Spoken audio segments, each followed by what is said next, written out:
It's right. Ow. Yeah, he's got some toenails too. That's I don't need it right now. I can grab it. I'm coming back. I'm like, what? Oh, okay, cool. So, so I'll just give a quick little introduction. So, welcome all of you that are watching. I'm here with. Some of you may know him as the Soul Assassin. Some of you know him as just Kevin. Some of you, if you're lucky, know him as Huggy Bear. Hey, Which is a big deal. that's a big deal. That's yeah. I remember when I got to know him as Huggy Bear, and that was I felt very. It's a small circle. I felt very proud at that point. And also joined. This is his maiden voyage podcasting. Oh, the Mad Lion himself. Is it podcasting or It's kind of a little or bit of videotaping? everything. It's all of the above. I mean, that's what podcasting is these days. Yeah. YouTubing? Video casting. Yeah. Video casting. Video Vlogging. Yeah, that's pretty much That's what it is. vlogging. That's going to become it'll probably get released as a podcast as well. So, the Mad Lion himself. If you have any roots in San Diego, you know this guy. Yeah, Right. Yeah, that's not, although this is the funny thing. I was thinking about this last night. There's only one moment where you'll even like see the mad part of the Mad Lion. And that's like, because this is what he is. He's the opposite of mad all the time, except when you find him, I can see it, or when you spar and you catch him with something. If And you then it's punch like- me, I'll punch you back. If you hit him with anything, then all this laughing goes away, and he gets this look on his face, and you're like, It's like a pouty baby face. Yeah. But it's very thoroughly upset. scary. It's very upset and very angry. It's like a pouty baby face. And there's one little tear, a little tear. How could you do that? but mostly anger. Mostly anger. It's like when your parents tell you no, and you do it anyway. And that's what I'm trying to do every time we're sparring. Is I'm saying, No, no, I'm gonna stop do hitting me. I'm gonna Stay over there. That's exactly what you look like. Yeah, it's a very, very good description. So just quick background. I've been talking with Kevin for a while about him starting his own podcast, and he apparently needed a little bit of help. So So he decided, we're gonna join over here and make something awesome. But the big thing is, I started watching. I'm not a huge basketball player or fan. I come from a basketball family. You're tall. I know. I have a lot of wasted. What's wrong with A you? lot of wasted body size over here. I played volleyball, so I got kind of some of that. But anyway, but I for some reason I got into watching old like NBA highlight shows on YouTube, and there's one where there's a bunch of old '90s like superstar basketball players, and then this white guy who asked them a bunch of questions, and I thought I fit perfectly in that white guy's spot, and I know some people that definitely fit the bill for OG status. So I thought, come in and by the way, if you haven't checked it out, it's called Open Court. Just search Open Court on YouTube. It's fascinating. But I think the thing really that got me started with it, and I'm interested to hear what you guys think, is they talk about the debate of Michael Jordan versus LeBron James, right? Which is a debate that we don't care about. I mean, I don't know what you guys do, but I definitely don't. Not even the slightest. But what they talk about, the difference between the two, when you're talking about elite, like championship level, best, greatest of all time type fighters, see, this is the problem. I'm going to say fighters every time. Is they talk about the mindset where when Michael Jordan would play, the score was always 0-0. He was always out to dominate whoever was in front of him, and it didn't matter what happened. Mm-hmm. And there's story after story after story of somebody talking trash to him, and then him scoring 65 points, which I didn't really have any context for, but that's a lot. It's like a lot of points. Good. Yeah. So my thought, what I think is really interesting to discuss is the mindset of a champion, or at least like somebody that you think this is somebody who's going to go down in history as one of the greats, and that mindset. Like we joked about it before, but I feel like that mode that you go into when we spar, both of you do it. Honestly, you guys just love. I just leave the body and you just go for it.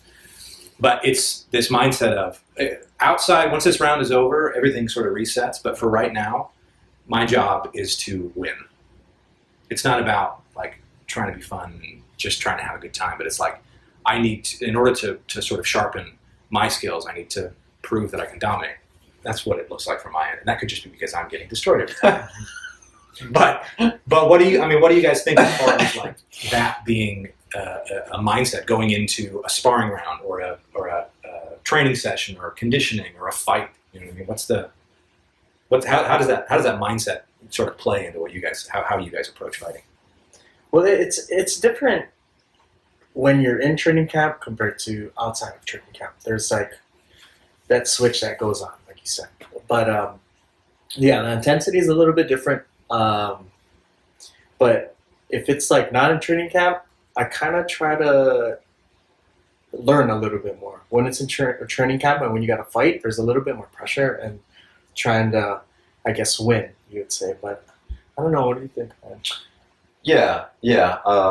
I mean, there's so many different aspects of training and fighting and levels to it, and everybody kind of has their own approach and mentality, and you know, some people have that Marvin thing where it's like, you hit me, I'm gonna kill you now. Yeah. Which, by the way, I just wanted to point out, even if you're outside of the training camp, I feel like that's a switch that sometimes for anybody. Yeah. I feel like if you have that switch, you go to it, and that's kind of what I'm getting at. Is like no matter what you think you're trying to do, there's like this mode that sort of activates, where you're like, okay, now it's time to go to work. Like now we're gonna do some stuff. Yeah, it's finding that kind of balance between the two, to where you're still being mindful about what you're doing and not being too emotional.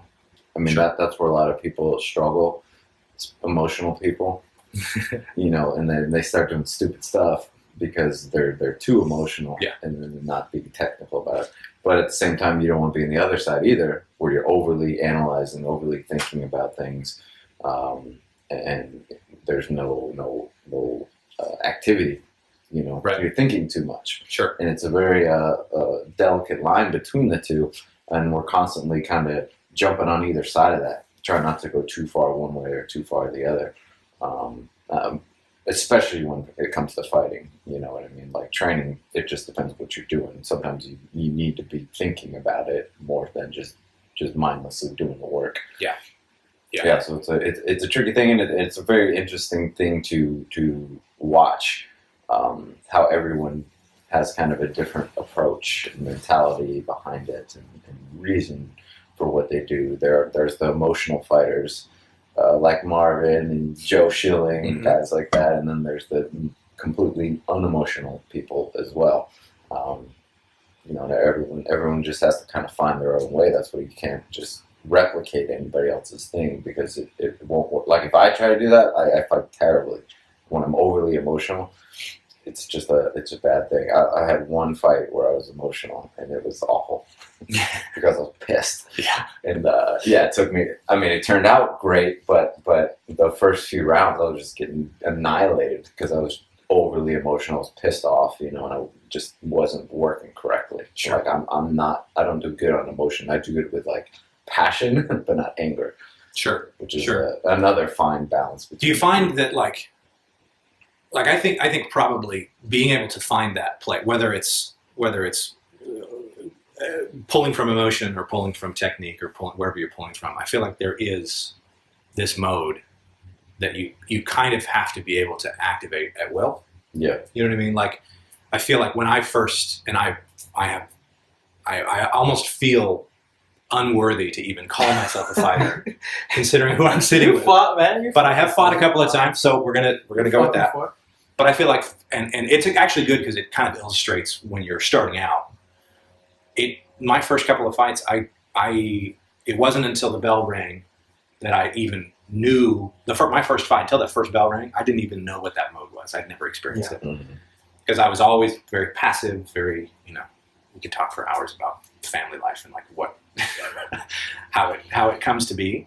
But I had never actually been there. And it wasn't until training for the most recent fights that I found that I could turn it on at will. You know, like there were moments. But I feel like I'm kind of what you're talking about, Kevin. I'm in that mode where I haven't quite figured out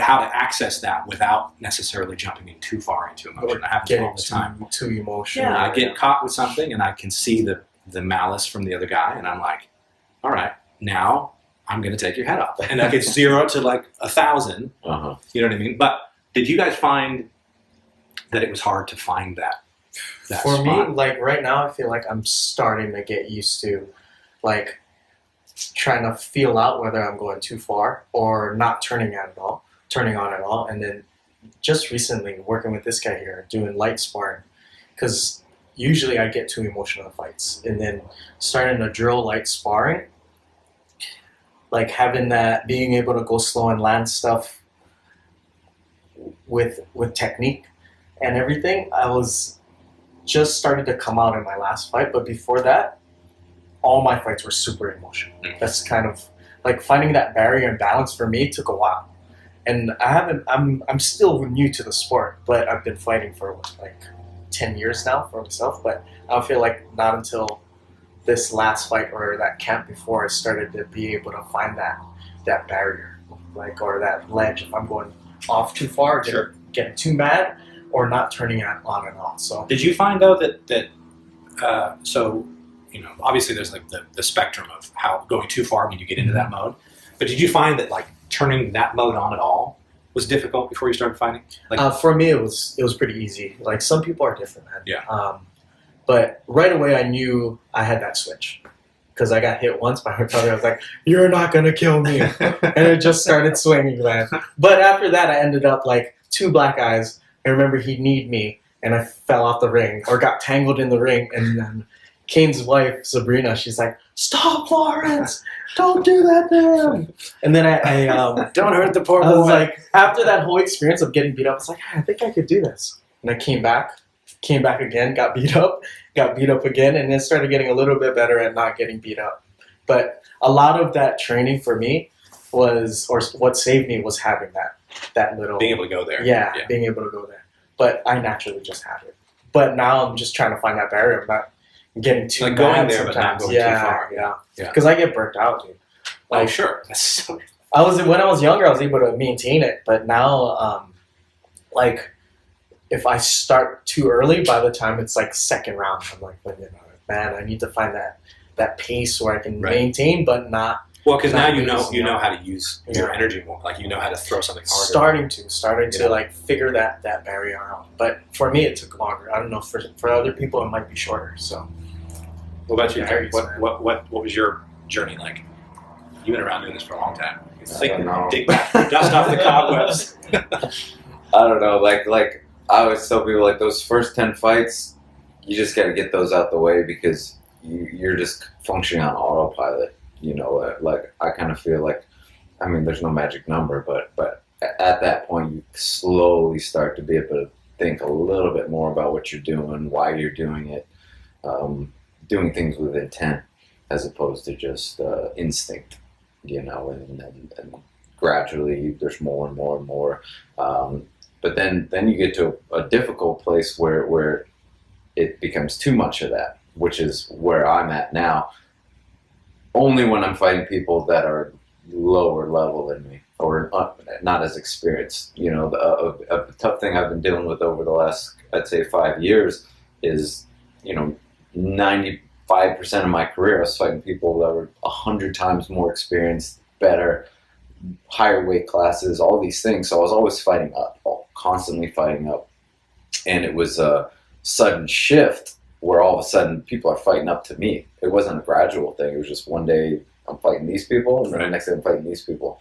And it was, it's very difficult for me to turn that on when I don't feel threatened. Sure. I tend to fight to my opponent's ability level. So if it's up, it's great. Right. But if it's below me, I tend to drop down and just like, because I don't feel threatened. You know what I mean? Like you can't really do a lot. You know, obviously if you get caught with something, you get caught with something. But I'm not fighting at the highest of my ability level. Sure. So now I'm in a position where I need to do that with intent and on purpose, because before I never had to think about it. You know, and that's been something I've had to work through and learn over these last several years, and I'm still trying to figure out how to do that. Well, that's interesting to me because it's you're talking about you really didn't have to think about whether you could turn it on because it always had to be on. I have a choice, right? Which I think is actually another interesting point, which I think you and some of the guys that came up when you did, and I think Marvin's in the same boat. You have said so many times, and I like that you brought up the get your first 10 fights out of the way, because you've said in a lot of different situations that you're trying to fight as often as you can. Mm-hmm. And when you were coming up, that was like your thing. It doesn't matter who it is. Like, remember you told the story, you took a boxing fight, like, mm-hmm. what was it, like 2 hours notice or something? It's like, just you're like, yeah, sure. I mean, why not? Yeah. And I feel like that might be, that's an interesting, like the question really there is what was it that drove you to have that mindset? Like, fight always, need to get beyond what I. For me, it was starting so late. You know, I didn't start till I was 23.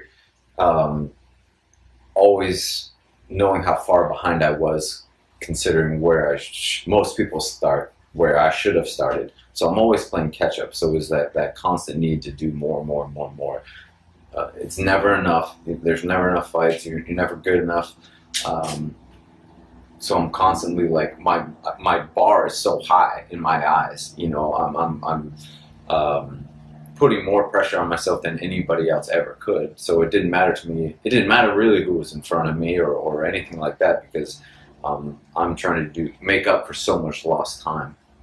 That was just a constant thing. That's why I was continually trying to fight the best people I could get in there with, regardless of the situation or circumstances. And as well as every time I'm in the gym, that's what my mentality was. It wasn't I'm going to go on vacation or do anything. Like, every day I'm in here. This is my purpose. And whether I'm in here or outside of here, I'm in here in my mind. Right. And that was just from day one. That was my mentality. Marvin, what's been your approach to that? Like, I know it's a little bit different because now we're in a different time where fighting isn't quite as available. Mm-hmm. Like, you can't just fight all the time. I think all of us wish that we could fight more. Yeah. That it was something that was a little bit more readily available. But I feel like, and both of you can respond to this, I feel like now each individual fight is given a much more weight than maybe it should be in the sense of, like, somebody's career. Mm-hmm. You know what I mean? Like, the attitude of, like, let's fight as many times as we can. The more important thing is the experience you gain, not the individual record coming up. You know what I mean? Yeah. For me, I had school and work, so that was the main thing to get done and made sure I could make a living. But that was my goal too, was to fight as much as possible. But I had other things, you know. College, and then just making sure I could make ends meet on the work side. And then once I started going with fights back to back and starting to build momentum, I ended up getting injured.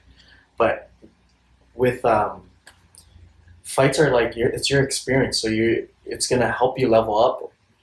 If you take time off, then you'll start to lose it, you know. So, and then with Muay Thai, it's not as available as like I'd like it to be for competition stuff. So I feel like I had more room to grow in on my time off, but I couldn't get enough fights for myself, you know. So right now I'm just trying to play catch up from all that time lost from being injured. But yeah, if for me it's like I want to get as much fights as I can, but I have work and stuff, and then injuries plaguing me. But hopefully this year I can get on a consistent base where I can start to get better fights in, get my credibility up. Yeah, and I think that and something shifted for me this last. It's kind of ironic that this shifted for me in my mind, and then immediately after I had those fights, I stopped. Yeah, and I haven't fought in like a year. But something shifted for me right before I came back and was going to do the Arizona tournament last year, and then the 2 fights that I took right after, because it was back to back to back. Mm-hmm. And each of those fights I did better than the last one. You know what I mean? You shoot up in experience. But the thing that shifted for me was I realized, okay, I'm not as concerned about how I do. I am obviously concerned about how I do, but I'm not as concerned about how I do in each individual fight as much as I am getting the experience fighting a bunch of times and thinking this is one of many. Yeah. Instead of this is like, because before that, and I think maybe a lot of young people coming into the game have this mentality because of what they see, which we'll get into in a second. But for me, it was like, I just want to fight more times to get that experience. And I feel like that shift made a difference. And then obviously came out and won the last one and felt really good about myself. But I was like, just rest my laurels for a minute. Yeah. And then 9 months goes by, and we're talking about maybe fighting again. But do you guys think that young fighters that are coming into the game now have a different attitude about it than you guys did? Yeah, well, especially for me, you know, when I started, it was, you know, this sport was completely unknown, unheard of, definitely not out there.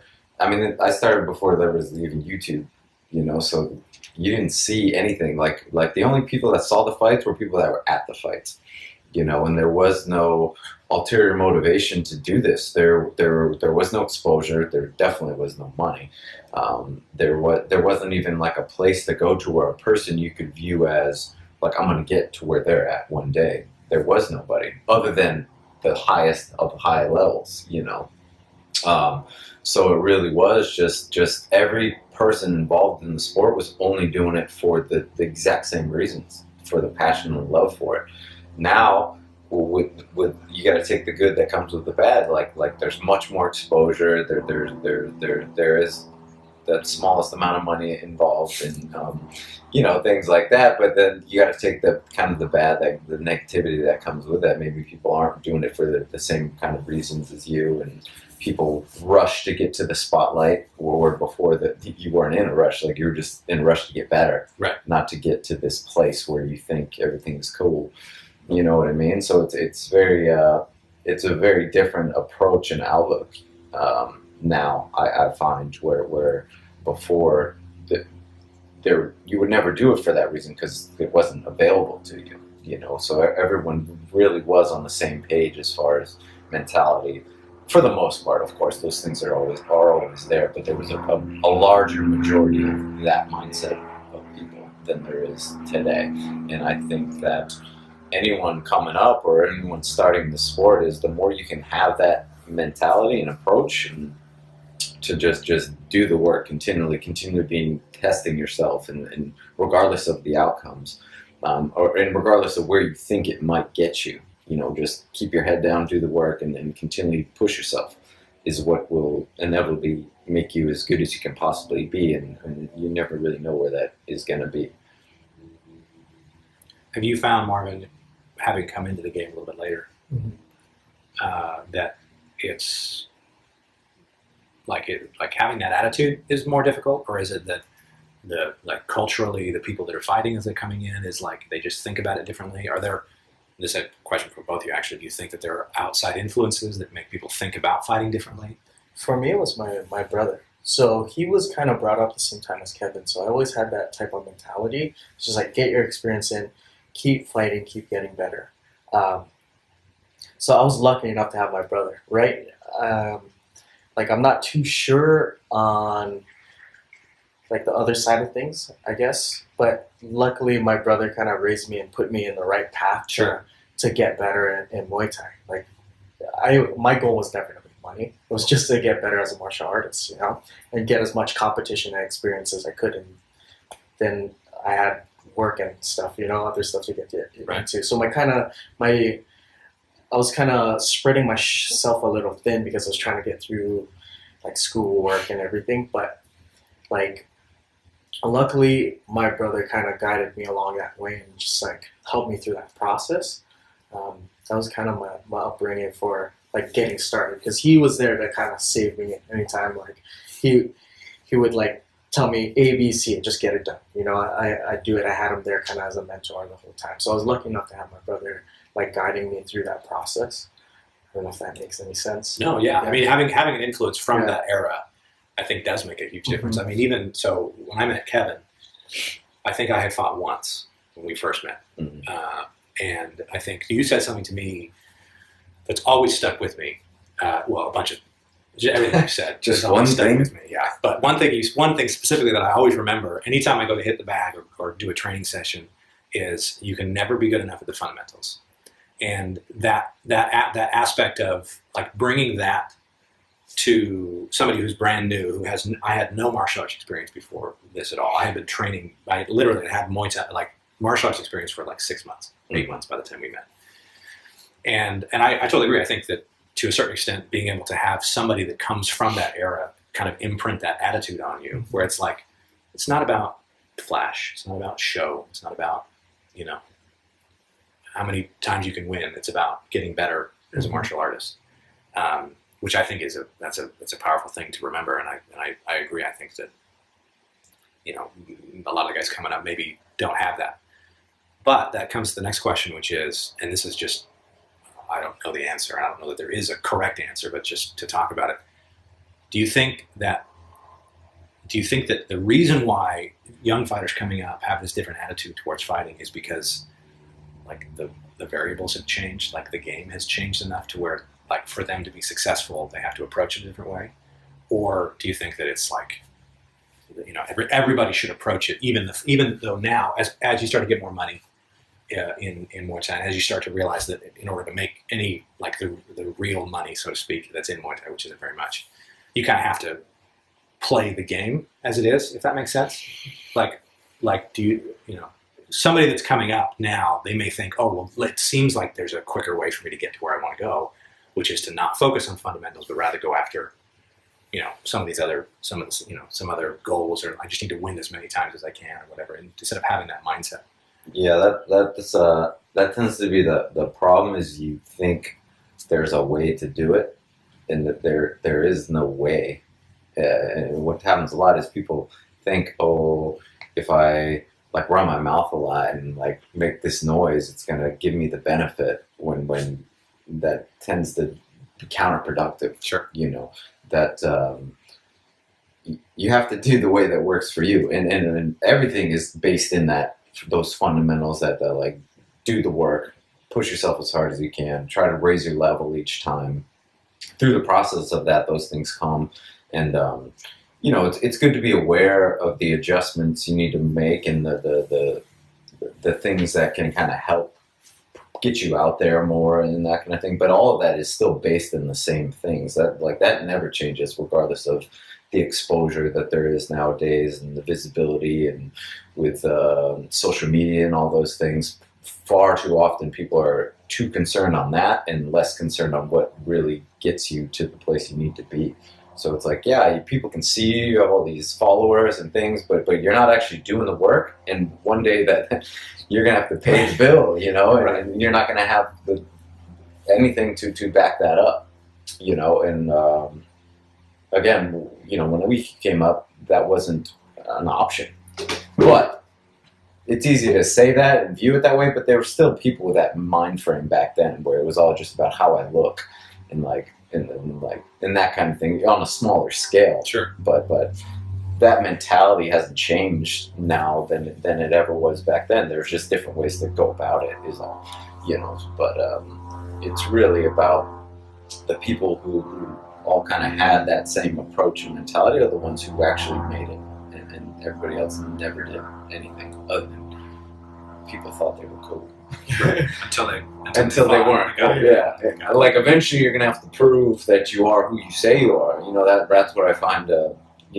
It's like you can put as much as you want out there, but eventually you're gonna have to prove that you are this person you say you are. You say you're doing all this work. You say you're training hard, eating right, these things, but the results speak for themselves. Right. So you can say that, but you better be able to back it up. And most of the time, what I see nowadays is people can't back it up, And you feel like it's a, and being in part of the younger crowd coming up, do you feel like there's you feel like you have to put that out? You have to like be somebody who's people are looking at, because that seemed like not to dog on MMA, but do you feel like because of what's happening in MMA and especially UFC right now, where it's all about who can talk the best trash? It's happening a lot. You're seeing that, but yeah. Keep going. I'll shut the door. Keep talking.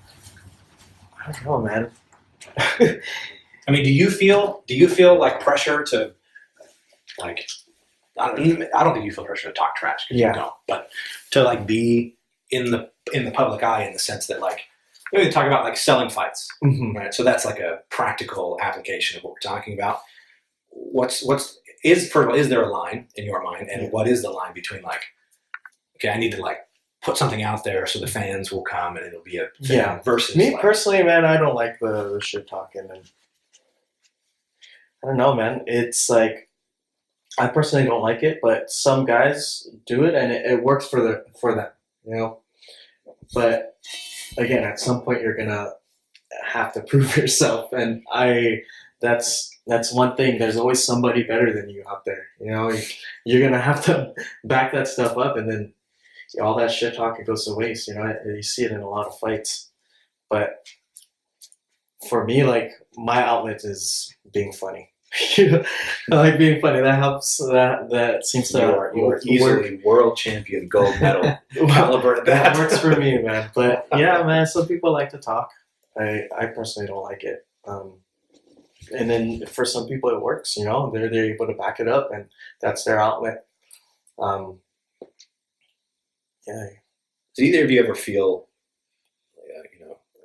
I'm not going to say intimidated because I don't think that either of you was capable of truly, like deep down inside being intimidated. That line. But did you ever feel, based on something that somebody said going into a fight that it affected you mentally? No. In either direction? Like where somebody says something, you're like, okay, I got this guy. Or somebody says something, you think, oh, I got it. Or do people just not talk trash to you? No, I've had a couple of people talk trash, but it's never really affected me. More so, it's like me trying to like control myself. Sure. You know, it's like earlier we talked about not getting too mad or anything, but that's just something that happens to me. Like, it's not something that somebody said.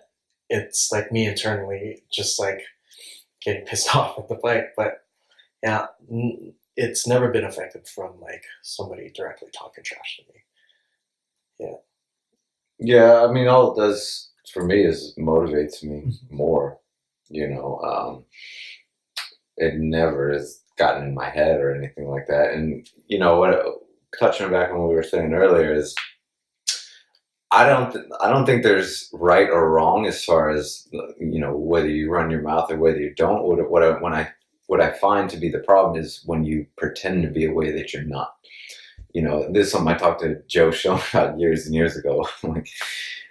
Because I was always like, why do you have to be such a dick all the time, dude? And the thing was, like, he tried to start being like nicer, but I was like, don't do that either. I'm just Right. I'm like, you don't need to go out of your way to be mean. Like if you don't like somebody, don't like them, and then like be vocal about them, be yourself, and that's really what it is. Like, you just need to be whoever you are. Don't think if I talk trash that's going to get me this, or if I'm humble it's going to get me this. If you are that way, be that way. You do need to emphasize some things, but don't ever try to be someone that you're not, because it will only ever backfire. You know what I'm saying? Sure. So like I'm saying, I don't think it's bad for people to talk trash. I think it's bad for people to do that because they think that's what you're supposed to do. Yeah. If that genuine motivation and feelings are there, let them out. Yeah. It's good. I think it's great for people to have emotions and to be very honest with how they're feeling. What I don't think is good is when you're pretending to be something because you think that's going to give you a result that Right. you want. You think the show is the point. Right. But really it's... And that just... And, I think... So part of the reason why I'm digging into this, because first of all, it's fascinating to me as a fan of the sport. But also because I honestly feel like there is a difference between people coming up now fighting here versus what you would see in history and even nowadays fighting in Thailand. Mm-hmm. Where, most of this comes from, so I watched a clip from the documentary that they made when Saenchai fought Pet Bunchu at the last Lumpini Stadium, that documentary they made. Mm-hmm. There's a spot where leading up to the fight, they're doing an interview with the two guys, and you could not have a different, like, a more stark contrast between like what you see with UFC lead up interview fights where they're like the two guys are talking to each other, and these two, they were just standing outside looking at each other, and Pet Bunchu is like making jokes about what Saenchai is going to do, and then Saenchai is making jokes about what Pet Bunchu is going to do, like the whole time. And I feel like, and now I don't have enough experience to know whether there is like trash talking, shit talking that happens over there. I would imagine that at some level it's a human thing. But so what I'm getting at is, are we, because we fight here culturally is that something that is more important over here because the fans maybe have less attention span or whatever? Not to down talking that way, but like because more of the people that came up in the older days. I'm not trying to make you look like you're old, Kevin. I know what you mean. But have that sort of Thai tradition, right? Where this is kind of, we're here to improve ourselves. That's their point. Yeah. But do you feel like we're disadvantaged because, disadvantaged isn't really that word, but it's a different sort of game that we're playing over here with UFC and all this stuff. Different culture and the having social media. It's more out there. People see that and think it works, so they start acting a certain way, like Connor, that ended up becoming a trend with fighters just shit talking, just because it's available to them on social media. So that's what people. Well, but they saw. Here's a guy who is coming up in a sport that even at the time didn't have much more money than Muay Thai had. I mean, like MMA had definitely more money than Muay Thai had in UFC for sure. But he comes up in a sport. He's unlike anything we've ever seen before. And I say anything anybody had ever seen before. And then they see the result, what's the perceived result, which is this dude ends up with millions and millions of dollars. And so somebody coming into the fight game from any angle, like that's kind of what I'm getting at is, because of where we're at, do we have to, do you feel like we have to, people still need to understand that they might need to play the game? Or is it, I mean, I like what you say, Kevin, just be who you are. But is there a little bit of like, okay, maybe we need to come out of our shell to like, from a promotional standpoint or like selling fights, any of that kind of stuff? I think that you have to be willing to take whatever comes with it, the good and the bad. So if you're willing to do this, you got to take all the bad things that come with that, and possibly the good things that come with it as well. Yeah, maybe it will help you get more visibility and exposure, but it also might get you blacklisted from shows and from events and things like that too. So it's you have to be willing to pay the price for anything you do.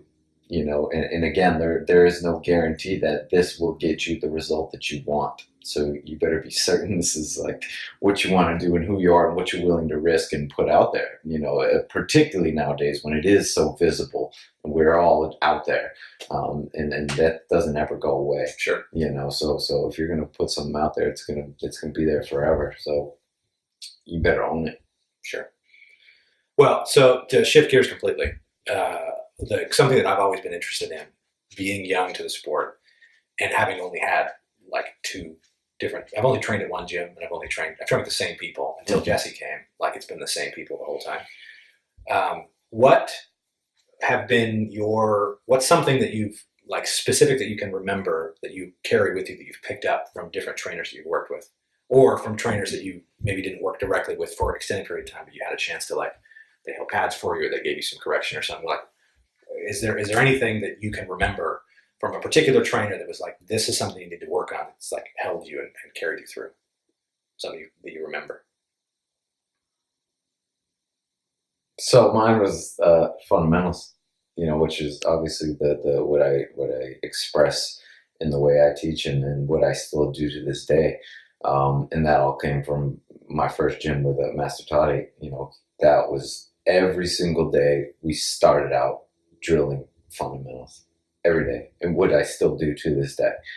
And you could really see how quickly everyone was able to develop and how they were able to go in there against people at a higher level because they still had a solid base and foundation. They might not have the ability to beat this person, but they're also not getting just wiped on the floor either, because they still have a solid base and foundation. And unfortunately, that's what I find lacking so much these days, particularly when it comes to MMA and that kind of thing, because a lot of people are coming from different sports and they kind of skip over the basics because they have the athletic ability to do these other things. But the problem being when somebody is versed in whatever they're good at and has fundamentals, they get crushed, in any sport that is. But yeah, in all the gyms I've been to and teaching, training, and all that kinds of thing, that's what I see across the board is people's just absolute lack of understanding of fundamentals. And it's almost like we skip over preschool and jump to college. Sure. With no education. So it's on the surface, it seems like you're doing all the right things, but when it's time to get tested, you're going to fall apart because it's not based in anything. And the unfortunate part of that is you've done so much work, wasted so much time just on surface things. Sure. And really just the more we can get back to simple things, being very, very, very simple about everything that we do, it allows you to be complex later on. Sure. I remember and I can attest, anybody who knows Kevin knows that his thing is fundamentals, but I can attest, we spent an hour one time just throwing body hooks, just the left body hook. And again, I don't think I got any better. A whole hour back and forth just throwing body hooks. And I figured out one little thing about, I still don't have this shifting weight back and forth thing down, but just at least getting it, getting extended. But that now, because of that experience, now when I go hit the bag, I'll spend 2 or 3 rounds and I'll stop and I'll be like, okay, distance. Am I shifting my weight? Am I doing my thing? Just to focus on that one thing. Yeah, I think the thing is at first it seems very boring and repetitive, but once you really understand how complex these movements are and how much can be adjusted and fixed and how much can get better, you learn to really love and appreciate those things. Sure. And how much goes into just one simple punch and how complex just a jab can be. You spend your whole life on a jab and still never do it right. Right. Or never explore the whole aspect of it. So we get distracted by movements and complexity and all these things, which are great, but they have to still be based in fundamentals. I had a guy hit me up yesterday. He's like, you really contradict yourself a lot. And I was like, well, what do you mean by that? Can you give me an example? And he said, yeah, you're always talking about fundamentals, but here you are doing spinning elbows and all this fancy stuff. I'm like, yeah, what do you think gives me the ability to do that? Right. He's like, well, I don't know. I said, well, fundamentals. And you're like, man. That's the point. He's like, yeah, I guess so. I So yeah, I guess so. I'm like, no, that is why. I'm like, you clearly just don't understand it, Right. sitting on the outside. Right. But that is what allows people to do the fancy stuff. The best fighters in the world have the greatest fundamentals, or at least knowledge of those things. Right. That allows them to do things that are dangerous or put themselves in bad positions because they're secure in what it is that they're doing. Sure. Yeah. I think for me, when I first started and made that transition into pro and throwing elbows, I think when I first learned the elbows, like, oh man, I can do this to somebody, and then actually landing it in a fight, that was probably one of the most memorable things. Is landing my first elbow after I had learned it and drilled it a bunch of times, and applying it in a fight was probably the biggest thing I remember. And it's something that I still try to do now. I'm still terrible at elbows, but it's still something that I'm constantly learning. Yeah, a few good ones in this last fight. I remember. But I think when I first started learning elbows, that was what really, really turned the gears for me. Was there a lot of time? I actually want to know, Kevin. Was there a lot of time when you were getting started between when you weren't using elbows to when you started using elbows? I would imagine that you went you skipped. Well, so that we have to go through. Yeah. So fortunately or unfortunately for me, however you want to look at it, we got to start fighting full rules. I mean, I was still amateur, but we were basically fighting pro rules. No gear, 8-ounce gloves. Not even elbow guards. No, I've never fought with elbow pads ever. Because we had a little in with the commission and everything with our trainer and stuff. So, yeah, I got to fight full rules right away. And I think that's why people think I have a lot more professional fights than I do. Because I've had so many of those. Sure. So I got to jump right into the deep end from relatively day one, which is, good and bad. That comes with that. A lot of scars. But, Yeah, and that's kind of the tough thing with like progressing the right way in this country is there's not like, well, now there is more so now with being able to fight with elbows as amateurs with pads and things. You can kind of step up in the right way as opposed to making these giant leaps each time. Right. You know, so people have the ability to progress steadily. You know, where for us it was like you're fighting in smokers, or now you're fighting in Thailand. You know what I mean? There was no middle ground. No in between. Yeah. You know, so it was, well, but that's interesting because something that I've always thought was, you say an advantage. It is an advantage, but I also kind of see it as a disadvantage. Is the fight totally changes when you can throw elbows. of course. It's like 100% different. In fact, the difference between my fight here at 4 Points and where I was with gear, and then the next one, like it didn't click for me until after the fight, and Jesse came up and said, "You realize that, you know, had you been able to throw elbows, which we were supposed to in that fight, you'd have knocked him out in the first round." And it was because when I grabbed him, he was doing this to stop the elbows the whole fight. And it totally changed because, I mean, even when we spar and you get into clinch mode and you're kind of moving around, I've never fought with like elbows for real before, so I don't even think about it. But there's so many moments that I'm now starting to realize, oh, yeah, I could get knocked out with an elbow right now. And then you start thinking, okay, I got to move things around here. But the reason why I see it almost as a disadvantage is because when you make that transition, it's almost like you got to relearn the fundamentals. Yeah, it goes when you because a lot of times I don't know if you feel the same, but at the amateur level, I feel like people clinch a lot when they probably shouldn't. Like I feel like people default to that because it's kind of comfortable. I know I can speak personally and say that I feel much more comfortable in the clinch, not having to worry about whether I'm going to mess my shins up or anything getting kicked. But I feel like it does. Like, what was your experience making that transition? Did you feel like you kind of had to relearn some of those fundamentals? Oh, yeah. Because it's like you get comfortable at punching range and kicking range, and then once you clinch, when I first started, I kept trying to punch out. Yeah. You know, I had elbows to use, but yeah, man, I was lucky enough to have my brother drilling me with elbows right away. So like mid fight, and it started to click for me.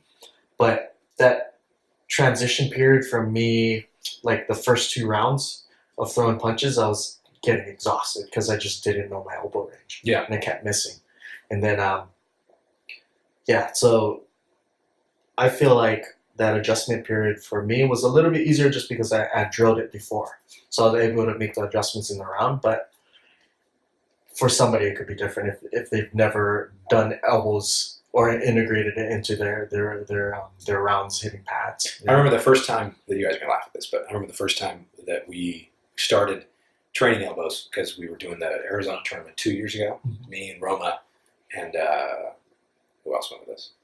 And Carly, I think, went with us. And Kane said, this is before Jesse came and put the kibosh in ever throwing elbows and sparring. Kane is a little bit more like, let them be. Almost like feeds the fire a little bit, which I appreciate when he comes in and says, learn.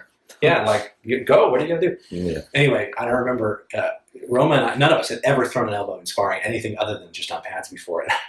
He and I were chasing each other from like jab range with elbows the whole time because we were like, I can throw elbows. So he would like totally, Roman's a little bit obvious anyway, but he would throw this long jab and then I would see him go like this because he was going to throw that up elbow. And we were like, ah! And then, you know, it's sort of, we kept from there, you know, moving on. We sort of found the spot, and Kane made fun of us because he was like, I could see you throwing elbows from like 3 miles away. Coming in like from a teep range to throw an elbow. But I feel like, you know, for me, that was something that it introduces something else that's like, you got to be aware that these things are coming from all sorts of angles. And it's not the same as just, you know, as what we're used to.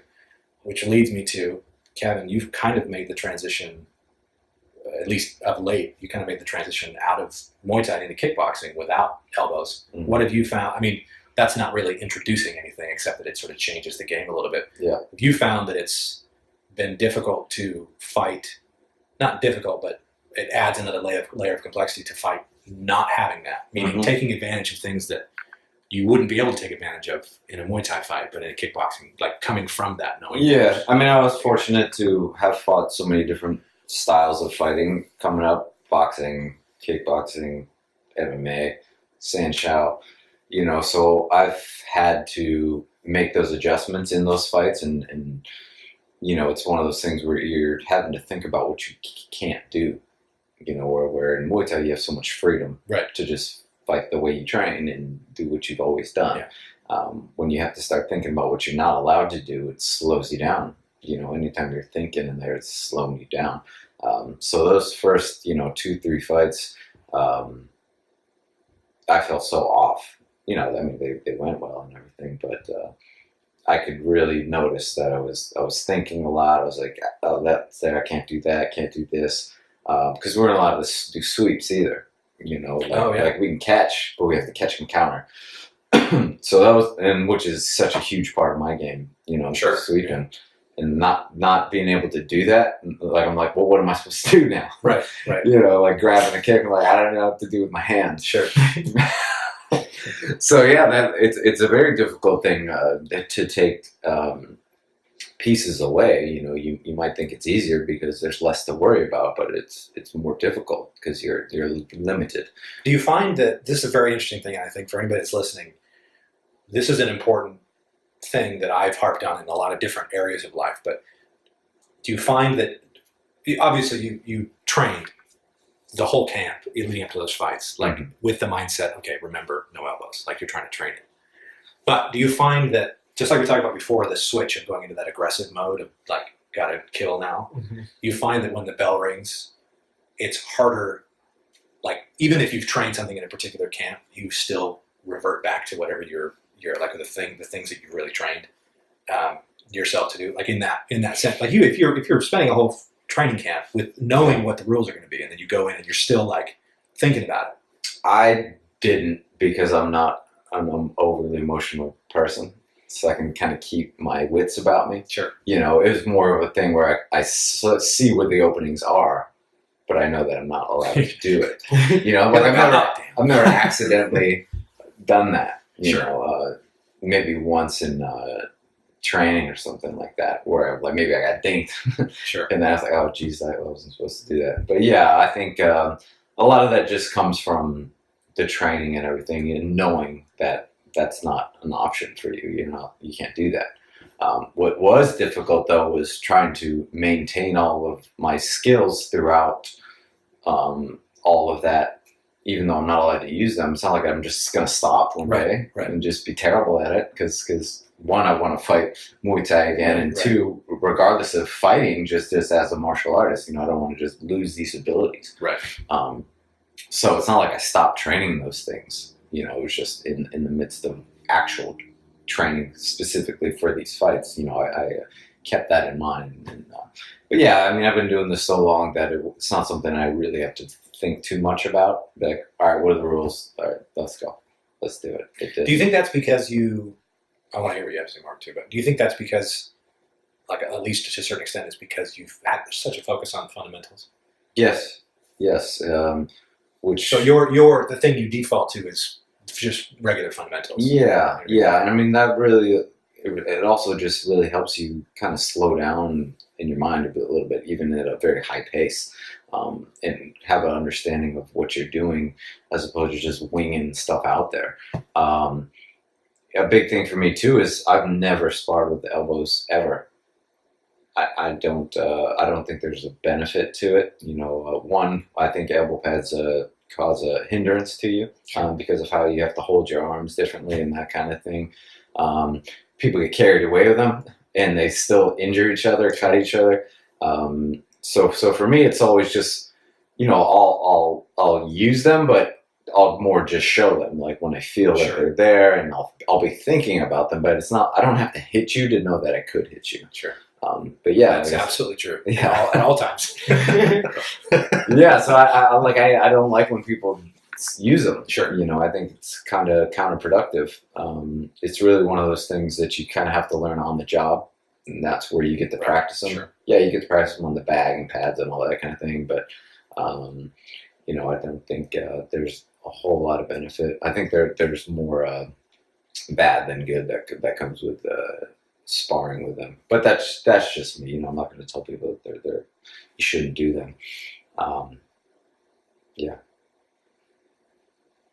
For me to make like that adjustment, if I were to go into kickboxing, I think I would have a harder time than Kevin would because his experience. Sure. I would, like, you've seen me before. Remember when we did that spinning drill? Yeah. I went to a place where I just felt like I was rocked, right?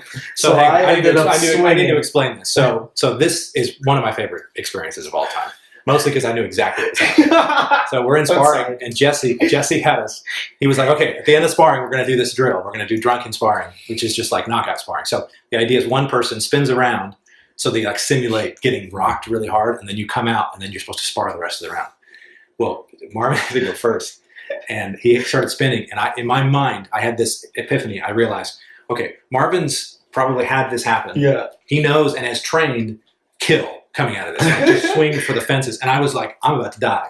So he came out and the bell started ringing, and I just went directly into like, okay, how can I not die here? So I'm defending the whole time. And then Jesse had to come over and was like, Marvin, it's fine. Calm down. I had to see that's me being an emotional fighter. So like once that switch is on, I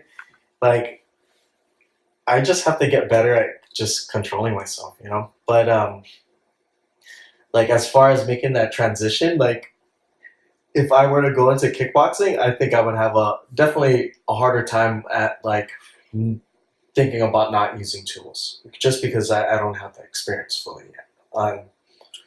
Kevin here, he's been fighting for a long time, so it's easier for him to make those adjustments. But I would have to really use some restraint on things, because that's just how I am. Sure, I'm a pretty emotional guy, but yeah, man. Well, a lot of where that comes from, my main sort of the idea that I'm getting at is you end up doing what you train yourself to do. Like when you get in a fight, there's no time to think. Yeah. Once that bell rings, it's like all the plans that you had go out the window, and you end up doing what you trained yourself to do. You know what I mean? And if you, it's like we were talking about before, if all of your training is just messing around and talking trash, you're not actually like doing stuff. The bell rings, and now all of a sudden it doesn't matter what you said. Right? It's not like you can get in the ring and then they're going to ring the bell and be like, okay, this guy talked better trash, he wins. And you can't like say, well, hang on, I won. I did a better job talking trash, because at that moment, for those 2 or 3 minutes for those rounds, it's what is he going to do to you and what are you going to do to him or she, right? And so that's an important thing I think that applies across the board in life. You do what you train yourself. When it comes down to it, you do what you've trained yourself mentally and physically to do. And so if you focus on the fundamentals, you do anything that you basically have no weaknesses is what ends up happening. Like as we've seen with Kevin. If you're a little bit more emotional, like more inexperienced, like Marvin and myself, when the shit hits the fan, so to speak, then it becomes a little more dicey. But yeah. Training with Jesse, I feel like recently I just started training with Jesse, and same thing. He's been. I feel like I took a step back, not a step back, but like Kevin was saying, with your athleticism, you kind of make a jump and stop focusing on fundamentals. I feel like I'm going back full circle again and just like re-establishing my fundamentals again, and just getting smarter at those things. Sure. Well, speaking of Jesse, and speaking of trainers, before we came on, I wanted to see, and you guys might start talking about people that I don't even know, so that's totally fine.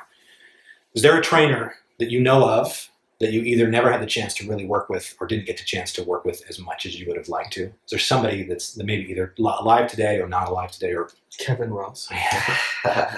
Well, we both have on-the-job training. So right here. Yeah, we've been... I got punched many times by Kevin. We'll be back again. For me, like my all-time favorite trainers, as far as Muay Thai goes, Crew Dam at Sitwan Chai and Johnson. I've been very fortunate to get a lot of work with them over the years, spending time at both places. But they are definitely two people I wish I could train with every single day.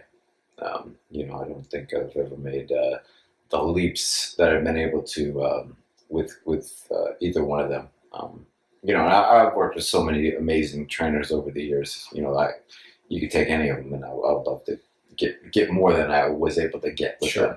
You know, which is also what makes it tough, is that there are so many great ones. And, you know, just like anything else, I think what you need to keep in mind is that just because they're great doesn't mean they're great for you. You know, just because the gym is great doesn't mean you're going to be great there.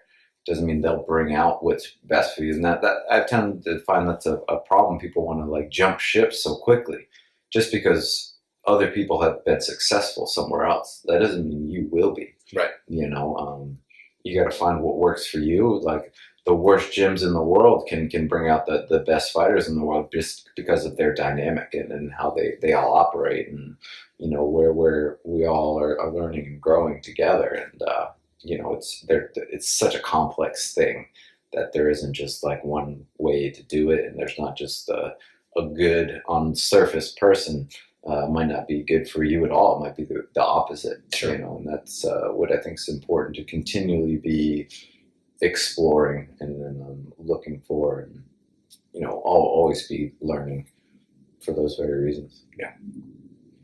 I think if I could regularly train with my brother again, I think that's because he's brought me up from when I first started, and then after he moved out and I changed camps, or he moved to Malaysia, that's something I always miss, is just having that that dynamic with my brother. Just like, you know, hitting pads the way I used to hit, or like, that's definitely a person I miss a lot in training. Would be my brother, for sure. Cool. Yeah, the biggest thing that I miss is when I came up, there were so many great fighters all within like Vegas, basically. I mean, most were at my gym, and there were some others. I mean, we're talking like 15, 20 fighters that you can continually train with every single day. That was what was so tough for me moving up to Dublin, was I didn't have a single person to train with. You know, I mean, Gaston was still a baby, basically. You know, he's still a little kid, amateur, and I had no training partners. You know, it was very difficult for me to leave, and that's something that's, I mean, you know, people have moved on and retired, and I mean, I'm really on like my third cycle of fighting as far as like generations of fighters go. So it's been a tough thing. You know, in the beginning, when everybody's better than you, it's easy to continually be improving. But when that starts shifting, and you're the better one, and you're helping everybody else out, and you know, you're not progressing as quickly. Sure. You know, if anything, you might be dropping down if you're not aware enough and self-motivated enough to be improving. So that's something that's I always miss, is just knowing that group of people that I was constantly surrounded by were continually pushing each other. You know, I'm very fortunate that I still have people who do that, but it's much smaller scale. Sure. So for anybody that's listening that is training, what would you guys say for you if you were training with them? What's the best way they can be a good training partner?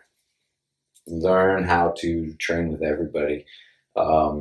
You know, if you have the ability to train and learn from everybody, then the world is limitless to you. You know, that was another thing that was very beneficial coming up, was we were forced to train with everybody, like the little kids, girls, guys, big, small. And when you say train with everybody, you're talking about sizes, experience. Yeah. Match people where they right. Yeah. Where a lot of times we limit ourselves to only specific people. Now, you do need to do that to a degree because, you know, safety reasons and all kinds of other reasons. But even for me now, it's like I don't have this vast amount of people that are higher levels than me, you know, but I can still get just as much benefit out of people who aren't, because of my approach and my mentality, and like knowing that there's always things you can work on, whether it's just my vision, you know, while I'm working with somebody who doesn't threaten me as much, I'm a lot more comfortable to work on the things I'm not as good at, you know, and people like me. Yeah, I don't say it, but at the same time, I have to keep myself very honest, because it's easy for me to get lazy in that situation because I'm not as threatened. Well, see, that's part of an interesting point too, is that there is a line. It's not just, come and just match like the intensity, because sometimes, it's kind of about, it's not quite as like set in stone. It's like reading, what's this person trying to do today, and do I need to like push them a little bit? Maybe I can't really hurt you. Like I'm not really going to do anything. I'm not trying to hurt you, but I can't like really land that much. But that doesn't mean that I'm there just sort of like moving around, like being more defensive. Like I still should try, because that's what helps you to see things from a different angle. You know what I mean? And again, we talk about contrast in terms of skill. Like you're not going to get much from me, obviously. But in that same idea, I get plenty. The other people that that we're training with that are same size, similar size, bigger, small, whatever, being able to sort of read. It's like, part of the reason why I asked that question is I feel like a lot of people come into training and they have only what they're trying to do. And they're not really worried about the fact that we grow together. Yeah. Well, you're going to be very limited on your training partners. Yeah. And nobody wants to train. More than likely, people aren't going to want to train with you at all. Yeah. Or you're just going to get the crap kicked out of you because you're trying to prove a point every time that you're in there. So it's finding that balance between adjusting to your partner's ability level, but not to where you're getting lazy with it. Right. And where you're both testing each other and pushing each other, but you might just have to push yourself in a different way because they can't push you physically, but you can push yourself physically, you can push yourself mentally, you can keep yourself very honest, you can work on specific things. Just being the more aware you are of what's happening and how to approach it, the more you're going to get out of it. Sure. Instead of just going in there and going through the motions. Right. Yeah. What do you think, Marvin? I think like having that support group, having a team with you, it helps a lot. Like keeping each other accountable and then just showing support, man. Like showing up to fights or even shooting somebody a text, whether they won or lost. I think that goes a long way, man. That helps a lot. For me, I'm lucky to have a lot of good people around me, so like those texts here and there, they help out a lot. Or even if you haven't seen that person in the gym in a while, just shoot them a text, have that accountability. That helps. For me, that helped a lot. Yeah, building that community and feeling like you have people that have your back. Mm-hmm. Yeah. Yeah, I think for me, what's so important is just being in an environment that motivates you and brings that things out of you. And again, that might not necessarily mean it's the best technical gym. It's the atmosphere sometimes. Sure. It's the vibe that's there. Yeah. It's the motivation of the people that are there. It's all these things that again are so complex and different to each individual.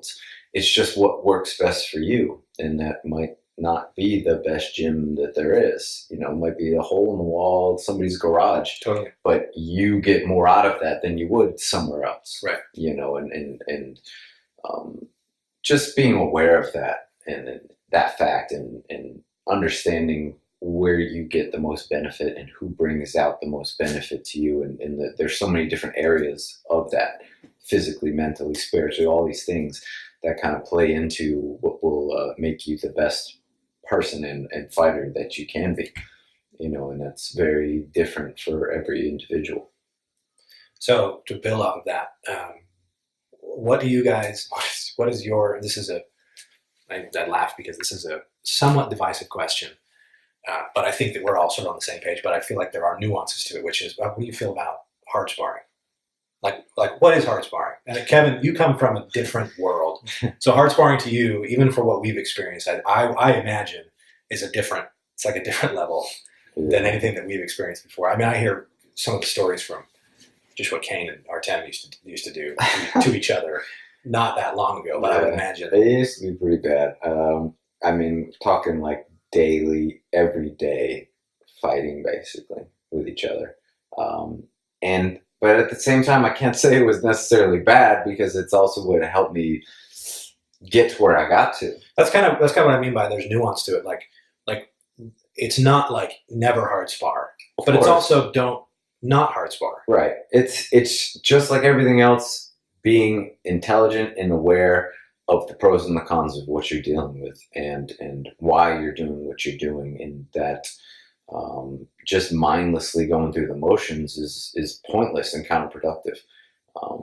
There's a time and a place for everything. The more experienced you get, the more you can be very technical and smart, and the less you have to spar hard. And, in the beginning, you got to get the work in, and you got to know that you can, keep your wits about you in the midst of a firefight, but there still is a balance there to where you're causing more harm than good.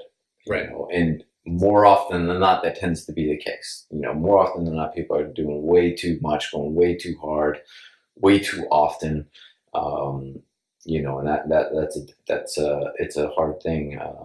It's more difficult here because we don't get to fight as often, say, as they do in Thailand. I mean, they hardly ever spar hard, if at all. Right.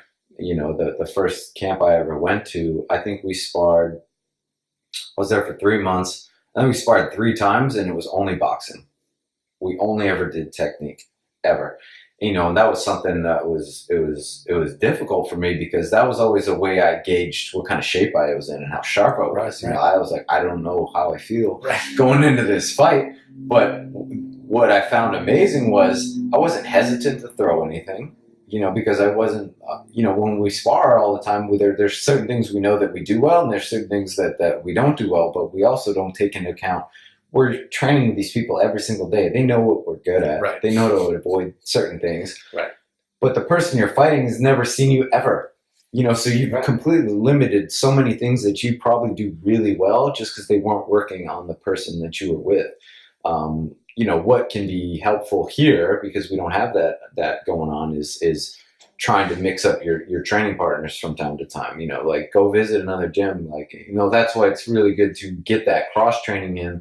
And it's very important, but people get so, we're not allowed to do that. If you go over there, you're going to want to stay with them. And, it's cross-chain rivalries. It really limits our ability to grow.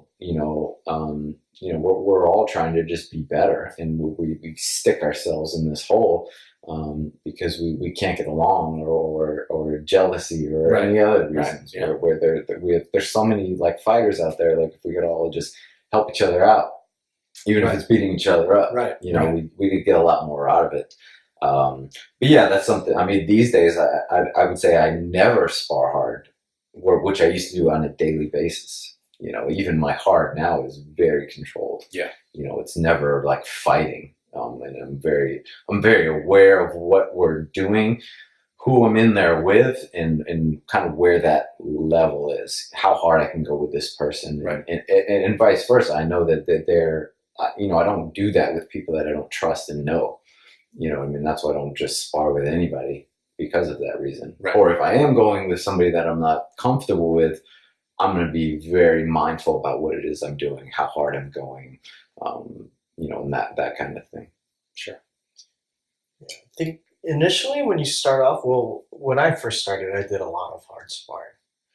But as I fought longer, it's not going to work out. You end up getting hurt and injured all the time. But I think it's necessary initially to, starting off as an amateur, you kind of need those sessions and get your licks in. And try to figure out what your limits are at first. But as far as hard sparring every day, man, lately I barely hard spar.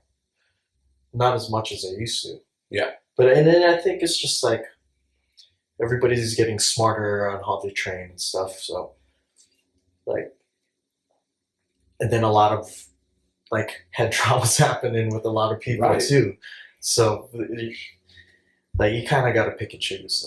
And that's kind of what I'm getting at. It's I feel like it is necessary from an emotional standpoint to a certain extent, and even it's not even just you need to learn what it's like to get hit, which happens at the beginning. I feel like there's still there are moments when you're preparing for a fight, or you're helping somebody else prepare for a fight, and there's this moment, the second half of a round, where they go into flow state and they start throwing, and it's you gotta push them. I've seen you guys go, and there's just moments where you don't go into it. You're not looking at mean mugging each other across the head. Throw it out. But the round sort of builds in intensity, and you kind of go back and forth, and it's like a conversation. more than like a statement where somebody's just coming in and talking. And I feel like the training sessions where I've grown the most have been where there's a good back and forth. Somebody who's really good for me is Kenny. If you guys have worked with him, have you sparred with Kenny? One of our guys here. He's come so rarely that I wouldn't be surprised if we never met him.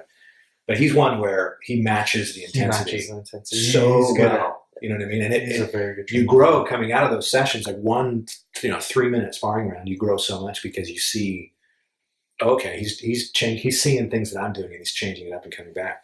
And I feel like, there's definitely a time and a place, but obviously I haven't been doing this long enough to have any serious damage done to me. Plus, I'm bigger than most people, so I can take a little bit more than some people can. Not much, but I can take a little bit more. But I feel like, although it's kind of like we talked about before, it's not black and white. It's not never hard spar or never spar. And I think a lot of times there's some of the conversations that come out in the media. I know that Faraz Zahabi was on Joe Rogan. They talk about they never spar. And then you got Cerrone talking about he never spars. And then other people that are talking about, you got all the OGs in the UFC that like murdered each other. You know what I mean? And it's like it's kind of a gradient. But my thought has always been that you have to be aware. And I like what you said, Kevin, about just being smart about, like intelligent about, okay, this is what we're trying to do here, is like improve each other and go to that place. Because I think for me the biggest thing about hard sparring is, and I'm interested to see if this relates, if you guys can relate to this at all. But I'm sure anybody else who's like starting getting new into any type of combat sport is you get beat up a lot. And it's like you have to find the place where you decide, okay, I'm going to get you with something. There's like that transition where you go from, okay, my job is to come here and be punched. And for a good long time, I came to sparring thinking, all right, well, that's my job, is like, I'm here, I'm kind of like more passive and stuff. But I feel like if you're going to make that transition and actually get into the ring, you kind of have to be able to find that, you know what I mean? That moment. And so, the going a little bit harder and responding when somebody else goes a little bit harder is something you have to be able to do, even though it's not something that you should like look for. Like, I'm going to take him out. It's like finding that again, not going over or turning on that switch too much, right? Right. And still making it beneficial for both of you, right? Yeah.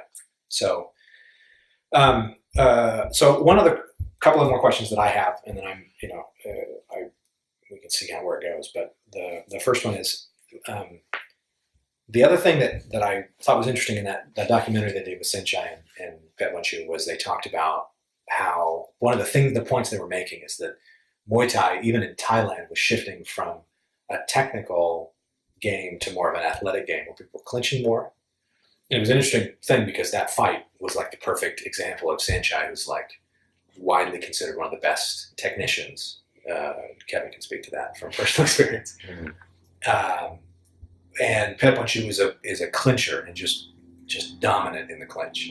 And that was sort of how the fight went, right? Do you feel that is also true over here? Do you have any, do you prefer watching or fighting with people that are more one style versus the other? And like, what are your thoughts on that whole like the debate versus like, is pure Muay Thai more of like the fluid technical moving around versus, more athletic clinch, being bigger, being stronger, and being able to dominate that way?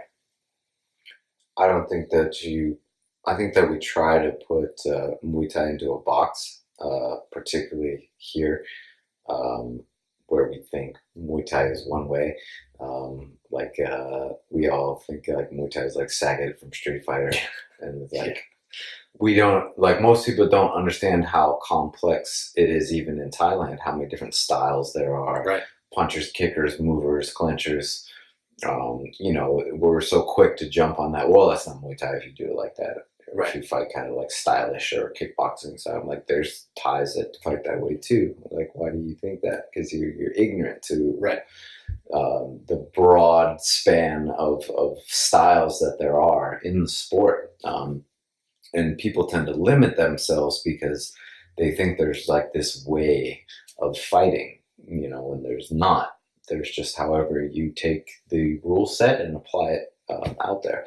And there's certain styles that I enjoy more.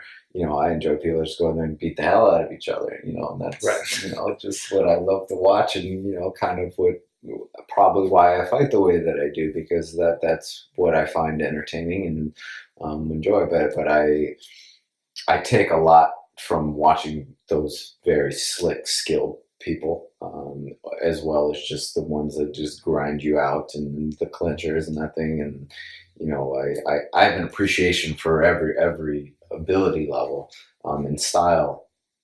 But yeah, I prefer the guys that kind of stay a little bit on the outside, but not too much. Right. Just that fine line, like we're fighting. Right. Like they're always fighting, and those are the guys that I like to watch. I like watching clinchers, guys that clinch, because that's something I'm weak at, and I feel like it's the hardest thing to learn. There's so many little things in clinch, and so hard to do. It's so hard to do. So I just like watching clinches, but like I'm kind of like Kevin. Like I kind of just go, just swing, and I like the just kind of fight on my. If I'm going out, I'm going out. But I really do like watching clinches, and I've made a little bit more of a effort this time around to really try to break down clinch with Jesse and with Kevin and try to get better at it. But for me personally, I do really like watching clinches because it's just so hard to execute. It's so hard. It's one thing that I've found in my extremely not very well educated, not very well experienced mind is that it's there's so much more happening than you could possibly understand. Mm-hmm. You know what I mean? Even my little small experience of sparring and the few fights that I've had and clinched through most of them, just because I'm bigger than the other guy. I lay on it and it works out for me. It's great. It's perfect. But there's just so much that's happening there that you go and you watch the high level guys do it in Thailand. You're like, how is he? It looks so easy. Back that? Yeah. How is he turn? How is that guy doing that to that guy? Mm-hmm. And I think it's awesome. Part of the reason I think why I go there is, when I think a lot of times you'll have people compare styles and they'll think, oh well, this guy will come in. Everybody's fighting a certain way, and this guy will come in and fight a different way, and nobody's expecting it, right? And so he's going to win. But I like what you say, Kevin, about that. That's what fighting is. Can you find a way to come in and do something that people aren't expecting at any level, even if it's systemic, where everybody fights a certain way and you come in a different way, mm-hmm. or just that you come in and this guy wants to fight a certain way, and so you take it a different way. Like a good example of this, I was just watching a highlight video of I don't know if it was your last line fight, but the one I don't even know who the guy was. But he was not last line fight. Two line fights ago. The one with the jumping knee, where you were head movement, head movement. Yeah, or the jumping knee that got done to me. Yeah, that was Thompson.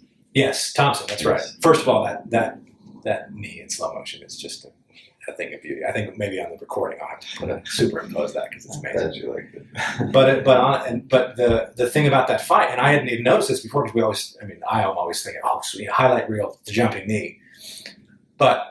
That whole fight, you were employed. I wouldn't say it was fully like boxing head movement, but you were doing a lot of things that mm-hmm. a lot of times we are specifically told not to do in Muay Thai. Yeah. Because you were moving. Now, in that case, is that a case of, if you can put yourself back there, is that a case of you knew his style, you read him very well, and so you knew that was going to work, or that's just what you were? It definitely wasn't something that I was kind of planning on doing. It's something that I do when it's there and work on time to time, and but it wasn't something that I really drilled to fight in that way. It's just kind of the way that the fight went, and having the ability to do that from doing it for years and years and years allowed it to come out in the fight. I didn't necessarily specifically go in there to do that kind of thing, but yeah, again, all of that does come from an understanding of fundamentals, understanding when you can move your head and when you can dip and when you can cut angles and when you can do these things, and being able to read your opponent correctly and make those adjustments in there. And then, with a guy like Thompson, who has a really great boxing skills, that's why that came out a lot more, where most people, and why you don't often, see this, particularly in my fights, is their boxing skills are so limited. There doesn't need to be much of that, in order to avoid what's happening. You really just jam it up, and it's like 1 or 2 punches is not very hard to deal with. But somebody that's throwing in combination, someone that's throwing with correct form and technique and power and speed and all those things, you gotta, adjust your defense to that, And so I think that's what brought that out in me, was his ability level. And again, that's why I love watching and fighting guys like that, because I enjoy fighting people that I would enjoy watching fight, because I'm in there too. Yeah, and that was that fight holds up. That is an enjoyable fight to watch, because it is so much of him coming in with the boxing and you doing the slick little moves and coming around, and like he caught you with some stuff and you caught him with some stuff, and then there's the jumping knee, and then good night. Speaking of that, to kind of build into that a little bit, do you find, this is a question for both of you, do you find that there's a moment where you realize what they're doing? Like when you pick up on patterns, you've told me before, you spend the first round or so letting them tell you what to do, and then you said even better. I don't do that. You said can do that. What you said was, I do that when training. What you said was, I usually spend the first round letting you tell me where to hit you. And then I spend the next 2 rounds hitting you there. Yeah, that's what you said. You don't even need a full round. You need like the first 10 seconds. You know exactly what I'm going to do. But do you find, so I know that it's an innate thing when you train to see things that are happening, when you pick up on patterns. Mm-hmm. Do you find that it's like you see it, you're like, I know what he's doing? Or do you find that you go into more of I say flow state, it's kind of a woozy term, but do you go more into this place where it just sort of comes out, like your body just reacts to things because it knows what to react to? I think it's just like experience, man. Like, I feel like for you slow things down pretty quick and you're able to pick things apart, but I feel like I'm gonna get there at some point. But right now for me, it's like, it's real flowing. So once I just find my rhythm and flow, I just end up going, and I don't know if I'm making these adjustments on the fly, but yeah, I think with experience, you get to start like slowing things down and be able to make smarter decisions on what you're going to counter or come back with. But it's all experience, I think. Yeah, I mean, your training allows it to become a thing that you flow into, as opposed to being a conscious thought. There are times you pick up on some students, like, oh, I see that they're doing this a lot, I'm going to do that. But it still is a more natural thing, not as thought out as you think it would be. For me, anyways. It's just knowing how to react accordingly. It's not, I'm sitting there, okay, throw the right handle out, and I need to slip off like this every time I throw this. It's not like that. But it seems like that when you're sparring you. Well, I mean, the funny thing is, it's like going with you and knowing. Whenever I spar with you, in my mind, I think, okay, this is a guy who he's got a lot of experience. Obviously, he's gonna wipe the floor with me. Not even a question. I will pick up on things that you're doing, but only because you hit me with them like 20 times. I'm like, okay. But this is the thing, and I think it speaks to your point too, is that it's not something you can think about, because like the last round we did a couple weeks ago when you were here, I think you landed some like 35, 40 leg kicks, like right in a row. And I knew after about 10 that you were going to keep throwing them, but I didn't block any until the last one. Yeah. Like 5 seconds before the bell rang, I finally blocked one. And I think obviously part of that is because you were putting me in positions where I wasn't going to be able to block it. But also, it's not something where you can just say, oh, I picked up on it, now I'm going to react to it. Yeah. You know what I mean? It's just like... Well, because what we don't often think about is they're also reacting to your reaction. Right. Like, just because I can tell you what I'm going to do, but there's a million ways for me to do that. It's not one way. It's not, oh, just pick my leg up and check it. Right. I can set it up with everything, and that's why you see high-level guys continually do the same thing to every person they're in there with. Well, why is that? People know what they're going to do. They know how they're going to fight. They know what their strengths are, but you can't stop them, because there's not just one way that they're doing this. There's an infinite number of possibilities for them to set this technique up, and that's what's really happening, even though it's not as apparent to an outside viewer that's what's really going on. Yeah.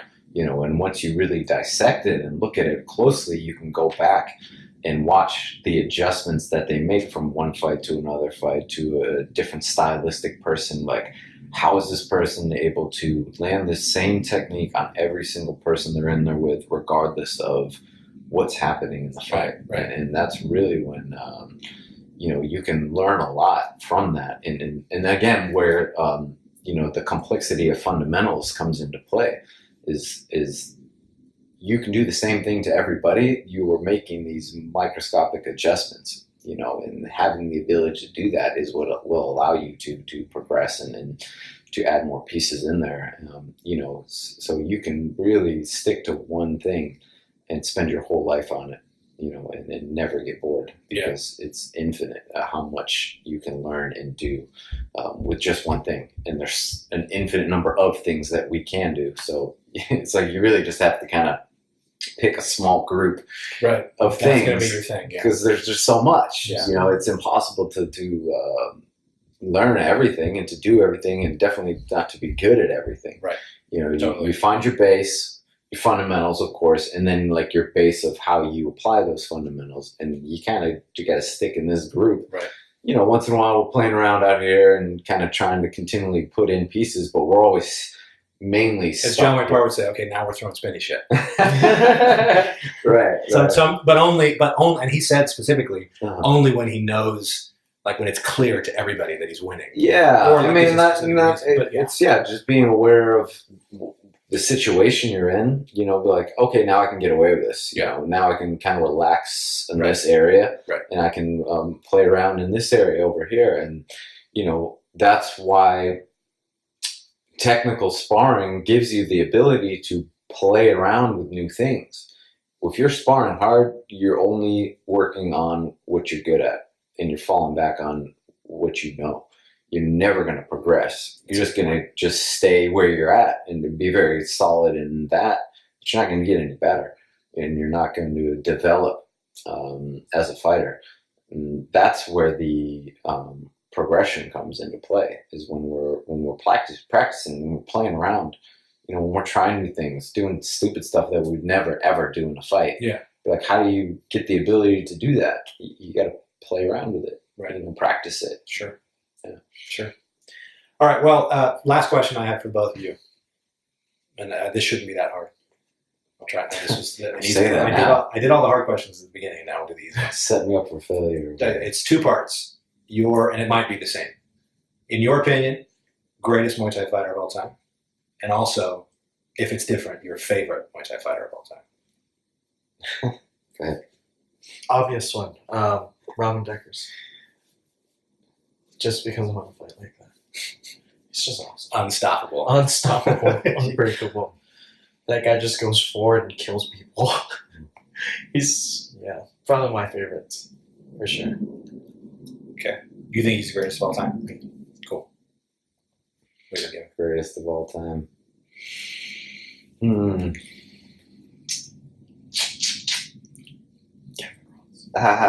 Obviously. He can't say himself. We're obviously saying. No.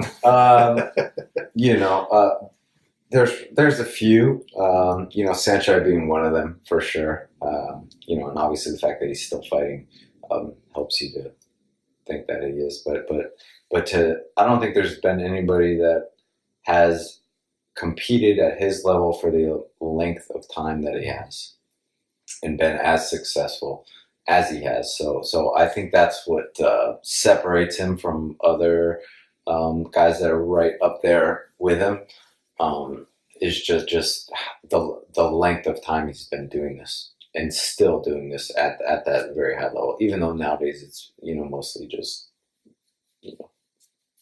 guys that can do that too. Well, now he's in that mode of like, now I can play around. But still, like what we don't think about though is like those are just as dangerous, Oh yeah. Like one, to like keep yourself in the mind frame of I'm gonna like school this guy, and one, you're in a very dangerous situation where they can still land something. Right. They can still beat you. They're not chumps either. It's not like they didn't just pull someone off the street. And they're, even though they look, you can still sometimes. you can lose to anybody. You can get hurt to anybody. Totally. You can trip, fall, and break your ankle.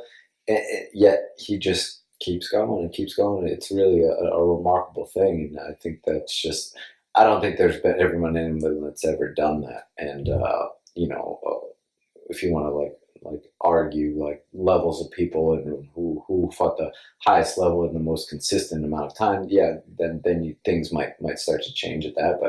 But yeah, as far as the broader picture goes, I don't think there's anybody that's ever done that.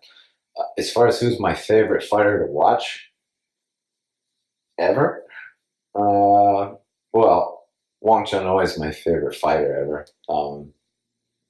Deckers for sure, and Pointsany.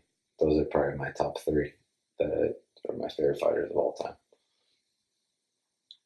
So we're going to close. I want to. Well, we got to ask you though. Well, so I don't even allow myself to think about greatest of all time because I haven't. I've only seen I haven't seen very many fights at all, so I have to take what other people say. Uh-huh. But if in my extremely uneducated opinion, I like Saenchai. I think both from a stylistic standpoint, but I also really like Pep Manchu. Mm-hmm. I think, so quickly, most of that is because when I first started training, everybody talked about Saenchai as being one of the best, and then I went and was watching his videos, and then I watched the video where Pep Manchu beat him, and then I was like, oh. So now I had to think about it differently. But one of the things, so speaking of Saenchai, and since we have Kevin here, I have to just say, in closing, when I first started training, there was this is right when the House of Cards, not the last season, but the season before that came out, and it was all the rage. Everybody was talking about House of Cards, and it came out, and the night that it came out, I was a huge House of Cards fan, and that night I had been on a YouTube kick of just watching old fights, and I came across, I think for the third or fourth time, the time that Kevin fought Saenchai, and I remember this not only because the fight's awesome, it's fun to watch, but that night I posted on Instagram, House of Cards is on tonight, but I'm still watching reruns of Kevin Ross versus Saenchai, and this is the thing that's crazy about it. I posted it later at night. Both Kevin and Saenchai liked the post, and I was like, I can be a happy man now. Yeah. I'm at the top of the game. No one can touch me. And that was. I'll always remember that. And I felt even since then. See, we didn't know each other at that point, but I feel like we've had a connection since then. I feel like you understood, where I was coming from. And all that kind of stuff. So, anyway, thank you guys for coming over. This has been a lot of fun. Next time you're down, Kevin, we'll have to do this again. Make this a running thing. Yeah. But again, this is greatness. That we're sitting here on the couch. So yeah, greatness all the way from the top to the bottom. So thanks everybody. Thank you. Awesome. I think I got you out. Are you still gonna go do